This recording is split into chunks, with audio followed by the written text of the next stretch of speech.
Hello and welcome to Gamification Instructional Design. My name is Jody Hetman and I'm going to be presenting for you the gamification model. First, a little bit about me. I am married with one daughter and we have 3 pets ranging in size. We have a miniature dachshund, a golden retriever mix, and a Siberian husky.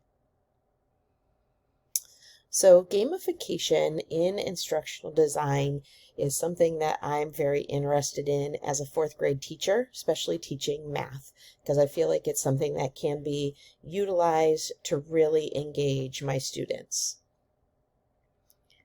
The reasons that I found for using gamification really comes down to motivation. You can really motivate individuals to engage in your instruction or their job or a software by using both the extrinsic, like the external rewards, like badges and that kind of thing, and intrinsic rewards that we often find is what compels us to continue to play those video games. So there's some specialized elements of gamification that need to be present in order for it to qualify.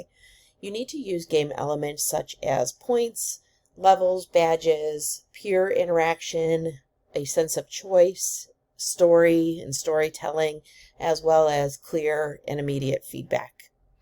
You also need to integrate challenges that are at the individual student skill levels, and that's a fine balance. And you really need to use a game, not just a game activity, for education in order for it to maintain fun in the game. So gamification of instructional design can be applied to really any instructional design model, but I wanted to focus on ADDIE since that's what we're focusing on in this course.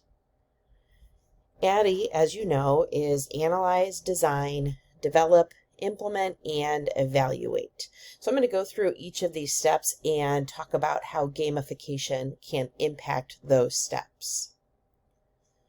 First, when you are analyzing what you are going to be teaching or what your goals are, you still need to analyze your learners and your learning goals. But you need to keep in mind that your design and development are going to be different.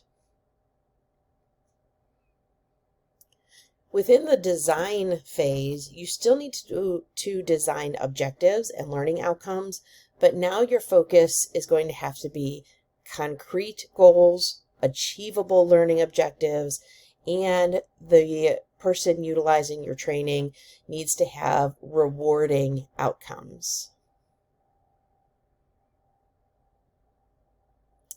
When developing instructional strategies, gamification requires that you design with user emotion in mind. Think about watching somebody playing a video game and how emotional they can get at times.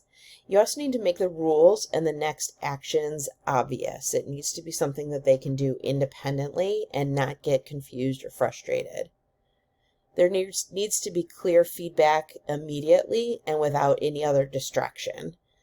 And there also needs to be that fine balance of using skill with a high perceived challenge so that you avoid not only frustration, but also boredom.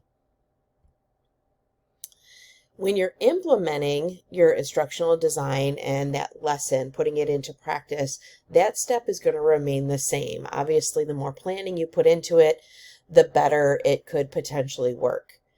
And then on the same token, when you are evaluating how the lesson went, those steps are also going to remain the same.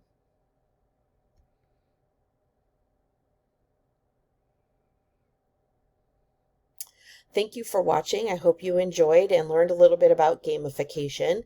Some of my references included a book called Amplification of Gamification in Blended Learning, and then also a great YouTube video from Superhuman's founder and how they recommended the principles of gamification in any element, whether it's business or education.